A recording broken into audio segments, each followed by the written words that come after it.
Kig at kasama sa mga naabo ang 300,000 pesos na ipinangutang pa ng isang jeepney driver para sana sa bago niyang ipapasada.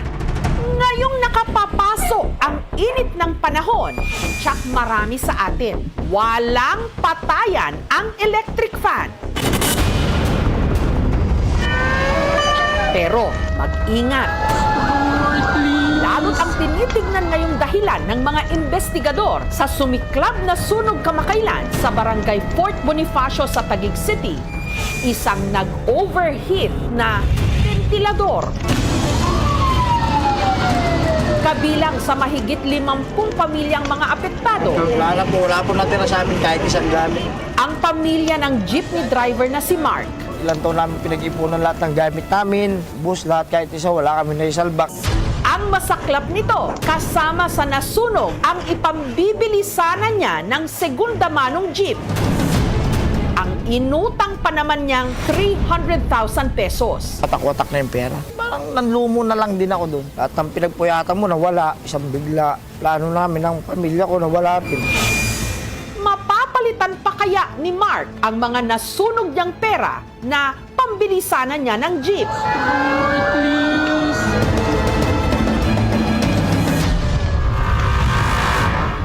Nitong Martes, habang pumapasada si Mark, Siguro mga nakakadalawang ikot pa lang ako, may tumawag na sa akin. Pre, nasusunog yung bahay nyo. Tumawag po ako sa asawa ko, kaso hindi ko na po makontak.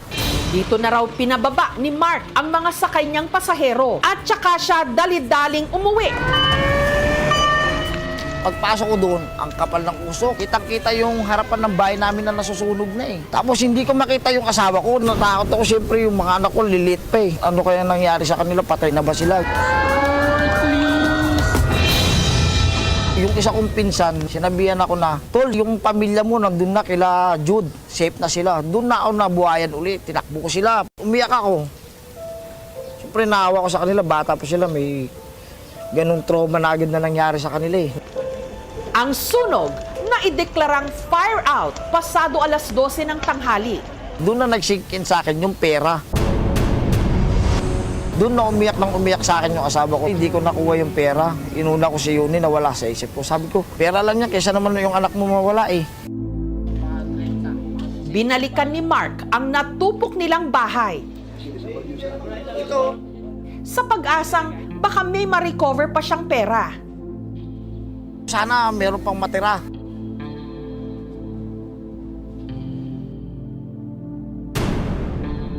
Pag-ukay ko, yun na. Kita ko na, watak-watak na yung pera. Parang nanlumo na lang din ako doon.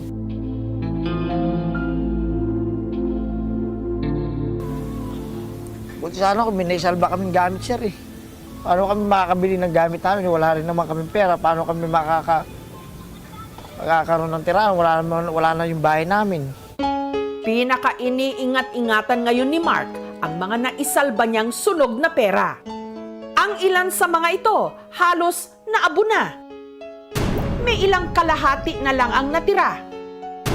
Ang 1,000 peso polymer banknotes o pera na gawa sa plastic, nalusaw at nagkadikit-dikit. Ay, sayang talaga yun. Nangihinayang talaga ako doon kahit pa paano. First time namin makahawak ng ganung pera, tapos nawala pa.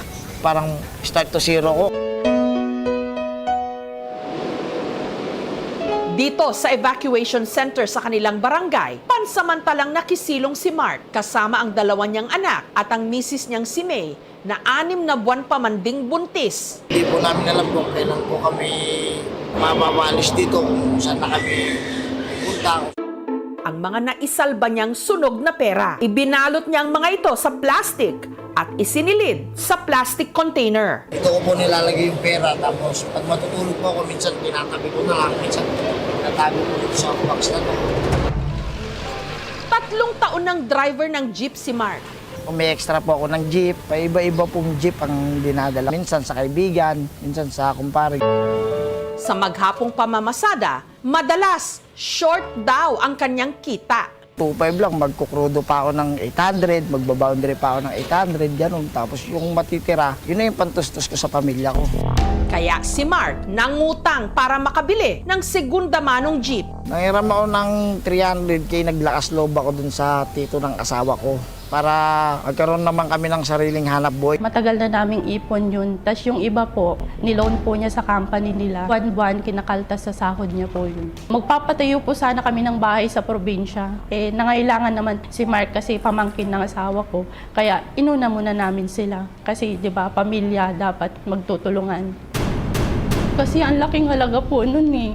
Ilang taon na ipon namin. Tapos ganun lang yung nangyari, di ba? Sinong hindi mapapaiyak?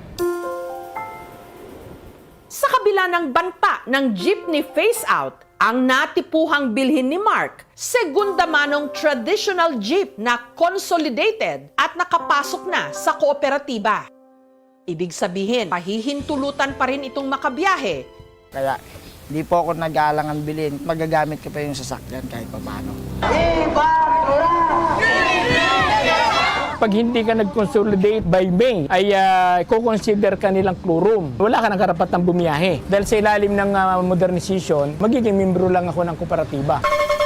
600,000 to 700,000 yung rehabilitation ng mga traditional jeepney. 985,000 yung halaga ng isang modern jeep. Meron din lumalabas, halos sumabot ng 2.2 million. Masakit dyan, kahit na matapos ng bayaran yung unit ay hindi magiging akin sapagkat hindi nakapangalan sa akin yung unit, kundi nakapangalan niya doon sa corporation or doon sa kooperatiba. Yun ang ikinaayaw ng mga operator. Kaya ayaw nilang halos pumasok doon sa programa. Kasi pagkawala ng pag-aari mo pagkawala ng kabuhayan mo Kompleto na yung pera. Ang inutang na pera na ibigay na raw kay Mark nito lang Lunes. Kaya hindi ko po muna binigay yung pera gawa nang wala pa akong hawak na papeles ng sasakyan. Kasi galing pa po sa Bicol yung papers ng jeep at yung deed of sale. Sabi po sa akin ng may-ari, bukas doon na tayo magbayaran. Tinago yun ng asawa ko doon sa bag ng anak ko. Tapos tinago niya pa sa isang bag na lagayan ng mga pantalon, inipit niya doon. Hapon ng Martes daw ang usapan nila ng buyer para bayaran at kuhanin na niya ang sasakyan. Pero nangyari nga ang sunog. Panibagong dagok, lalo't nung nakaraang taon na ospital ang panganay nilang si Yuni dahil sa impeksyon sa dugo. Sa 4 days po namin, meron kami bill doon, 165k. Hulug-hulugan na lang namin yung balance namin din na abot din po ata ng 65. Hanggang sa ngayon, hindi pa namin nababayaran. Nahihirapan po kasi hindi pa po kami nakakabangon last year Parang pabangon, pabawi pa lang po kami, pabangon pa lang Tapos ganito mo, masusunugan pa kami. Lahat ng pinagpuyatan mo nawala, isang bigla. Nag-usap naman kami ng tito ng asawa ko. Sabi nila sa amin, tsaka na natin pag-usapan yung pera, Long. Pag-usapan muna natin yung buhay nyo. Samantala, ang dapat sana'y bibilhin na jeep ni Mark, ibinenta na raw sa iba. Kaya ang habol na lang niya, mapalitan sana ang nasunog na pera para maisauli na ito sa hiniraman niya. Kung mapalitan siya, sobrang laking pasasalamat ko yun. Hindi ko alam kung saan ko makukuha yan, yung ganyang malaking pera. Ayon sa Bangko Sentral ng Pilipinas o ang BSP, pwede pa naman daw mapalitan ang anila mutilated banknotes o nasirang pera. Kabilang na nga yung mga nasunog gaya ng hawak ni Mark basta't papasa lang sa kanilang criteria. Sa kondisyon ng mga na-recover na sunog na pera ni Mark, meron pa nga bang mapapalitan? Nitong Biyernes, sinamahan ng aming team si Mark sa BSP.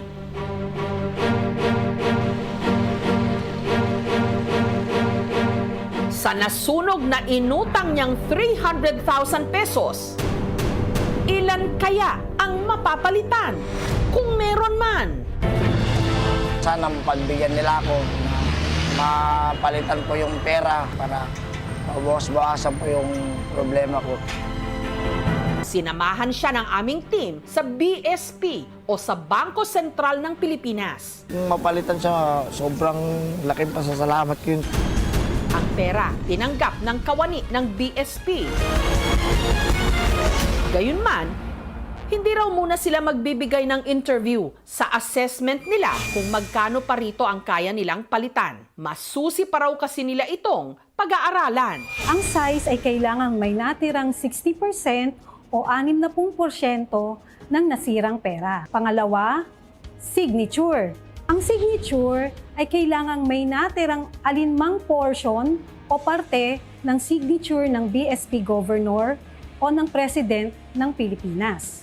At pangatlo ay ang security thread na kailangang nakikita sa sirang pera. Tatawagan nila ako approximately na 20 days para malaman kung ano na po yung resulta. Kanina po yung Bangko Sentral po mismo ang nagsabi sa akin na kailangan po 60% yung pera na nasunog. Wala po akong natulala sa loob. Yung size po na dala kong pera ay nasa 40% lang, 50%. Yung iba po meron sa kalahati, yung iba po hindi na po abot ng kalahati. Na-stress po ako talaga, sobra. Hindi ko na rin po alam kung ano kung gagawin ko, parang hindi mapapalitan, parang ganun po yung ang dami po pumapasok sa utak ko. Pero yung sa dalawang S po na security thread, tapos yung signature po, naniniwala po ako na pagbigyan nila ako na mapalitan po yung pera para mabawas-bawasan po yung problema ko. Para kahit pa paano makahahon kami sa hirap ng buhay. Sana tulungan niyo po ako. Samantala, para kahit paano may panimula, nagbigay ang lokal na pamahalaan ng Taguig ng tulong pinansyal sa kanila. Dinagdagan din po ito ng aming programa. Di bali na talagang nakawang ka kaysa masunugan ka. Talagang zero balance talaga, back to zero ka talaga dyan. Sa mga may mabubuting puso, sana tulungan nyo kaming lahat na nasunugan sa lugar namin. Tulungan nyo ako sa pera na nasunog na di ko naman kagustuhan na para sa panghanap buhay napunta sa wala. Sana po matulungan nyo kami.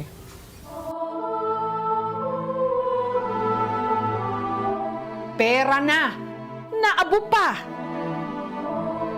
Talagang ang hindi bali ng manakawan, wag lang masunugan.